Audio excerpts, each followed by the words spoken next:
इमली के पेड़ के पीछे वाली दीवार पर आकर रुकी हुई उसकी नजर उसे डर का एहसास दे रही थी। और अचानक कुत्ते की भौंकने से वो एक बार और चौंक गई। उसने कुत्तों की आवाज की ओर देखा। हड्डियों का ढांचा, हल्के भूरे रंग के बाल और पीछे की टांग से लंगड़ाते हुए वो कुत्ता जोर जोर से भौंक रहा था। खुशबू ने अपनी बेचैनी भरी नजरों से उस कुत्ते की ओर देखा और वो कुत्ता अपनी पूरी शक्ति लगाकर उस इमली के पेड़ की ओर देखकर भौंक रहा था। उसे देखकर उस कुत्ते के साथ आसपास के सारे कुत्ते भी भौंकने लगे। ये सब नजारा देख वो और डर गई और अपने आप से बुदबुदाने लगी। अब इस कुत्ते की पूंछ पर किसने पैर रख दिया? और वो पागल लड़का कहाँ गया? अभी तो यही था, फालतू का डर दिखा के चला गया। मुझे बुलाया आपने? उसकी आवाज सुनते ही उसने आवाज की ओर देखा। वो उसकी बाजू में खड़ा था। उसने शांति भरी आवाज में कहा, डर गए ना? खुशबू पर टिकी हुई नजर उसने कुत्तों की ओर घुमाई और कहा, देखिए, कुत्ते ऐसे बिना वजह तभी भौंकते हैं जब उन्हें आसपास कोई बुरी शक्ति होने का एहसास हो। उसकी बात सुनते ही खुशबू ने कुत्तों की ओर देखा। वो अभी भी उस इमली की पेड़ को देखते हुए भौंक रहे थे। मतलब मैं कुछ समझी नहीं। मतलब भूत, पिशाच, चुड़ैल, डायन जैसी शक्तियों को हम आम इंसान देख नहीं सकते। उस शक्ति को ये प्राणी महसूस कर सकते हैं। और जब भी कुत्ते रोते हैं तभी शक्ति किसी को अपने साथ लेने आई होती है।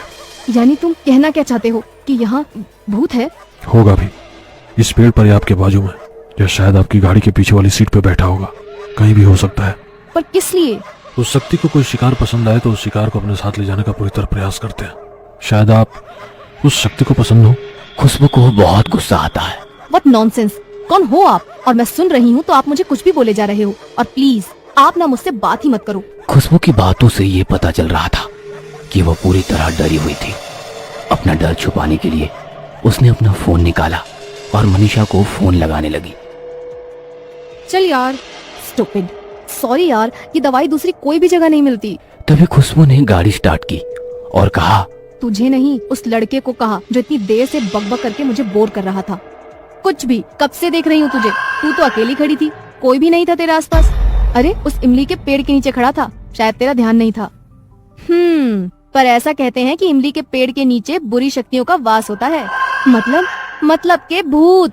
मनीषा की बात सुनते ही वो शांत हो गई और तभी पीछे से कुत्तों की रोने की आवाज आने लगी। उसके मन में अजीब सी बेचैनी होने लगी। बिना कुछ कहे वो सोचने लगी, मैं इतनी देर से किससे बात कर रही थी और कौन था वो? यह सब सोचते ही उसके मन में एक डर सा बन गया। उसका दिमाग सुन्न पड़ गया। उसे कुछ समझ नहीं आ रहा था कि ये सब क्या हो रहा है। वो बिना कुछ कहे गाड़ी चला रही थी और अचानक मोबाइल की रिंग बजी। गाड़ी रास्ते की साइड में लगाते हुए वो बोली, पापा का ही फोन होगा, डांट पड़ने वाली है अब। कहते हुए उसने फोन उठाया। सामने वाले की आवाज सुन के उसका दिमाग सुन्न पड़ गया। बिना कुछ कहे वो सिर्फ सुन रही थी। डर के मारे उसका पूरा बदन सुन्न पड़ गया और वो बेहोश हो गई।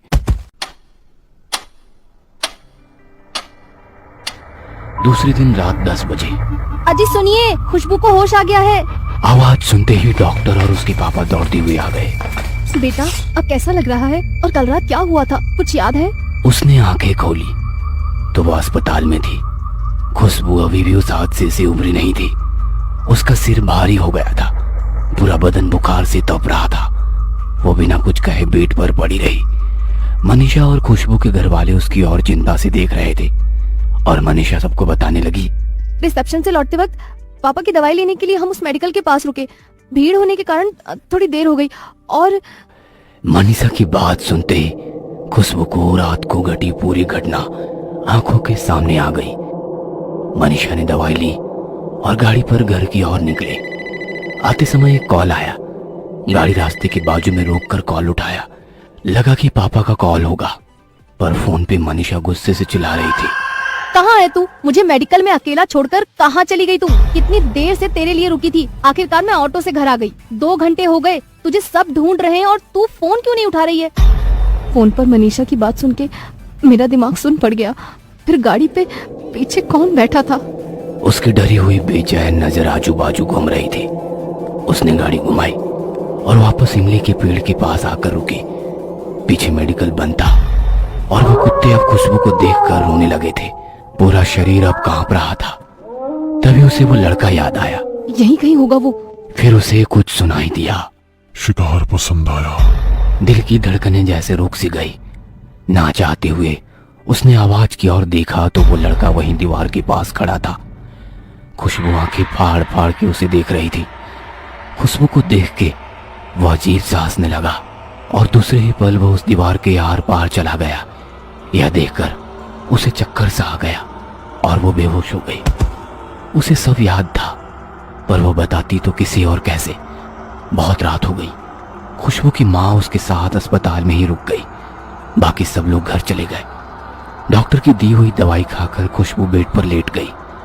दवाई की वजह से उसे नींद कब लगी ये उसे पता ही नहीं चला, पर आधी रात में माँ माँ चिल्लाते हुए वो चौंक कर उठ गई। पूरा बदन पसीने से लथपथ था। दिल की धड़कन बढ़ी हुई थी। उसने देखा कि माँ बाजू में ही सोई हुई थी। कुछ देर वो वैसे ही लेटकर छत को देखती रही। तभी अचानक खट करके आवाज आई और उसने पास ही में खुली खिड़की की ओर देखा। वो उठकर खिड़की के पास चली गई।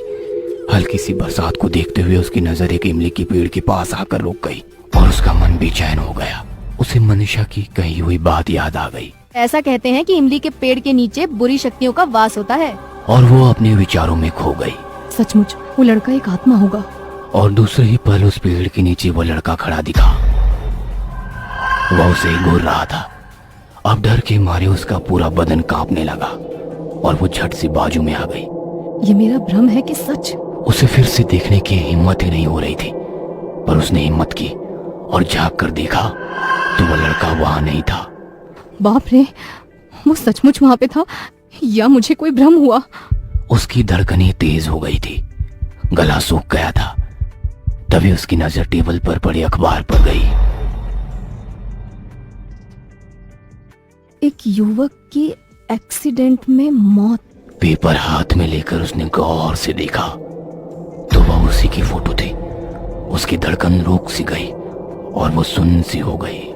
यानी कि वो एक आत्मा था उस दीवार के पीछे। उसी का पोस्टमार्टम चल रहा था। उसे वो याद आया और पीछे से आवाज आई, शिकार पसंद आया। उस भारी आवाज को सुनते ही खुशबू की आंखें सफेद पड़ गई। तभी उसके सीने में जोर से दर्द होने लगा और उसे ऐसा लगने लगा कि उसके शरीर की सारी शक्ति किसी ने छीन ली हो। की आवाज से उसकी माँ की आंख खुल गई।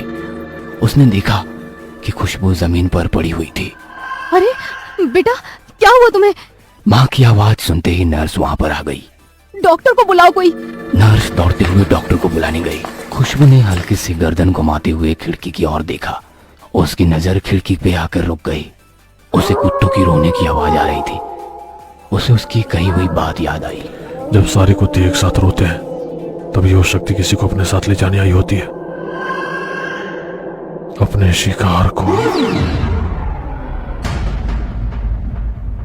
तभी डॉक्टर आ जाते हैं। माँ कहती है, देखिए ना डॉक्टर, मेरी बेटी को क्या हुआ है?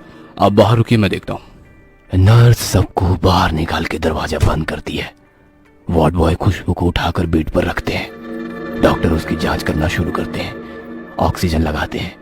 बहुत सारी मशीनें चालू कर देते हैं। धीरे धीरे उसका शरीर ठंड पड़ता जा रहा था। आजू बाजू की सारी हलचल अब धुंधली हो रही थी। कुछ भी सुनाई नहीं दे रहा था। तभी बाजू की खुली खिड़की से एक ठंडी हवा का झोंका आया और उसके वो शब्द सुने, चलो निकलते हैं अब। और कुछ देर बाद, आई एम सॉरी मैडम, संभालिए अपने आप को।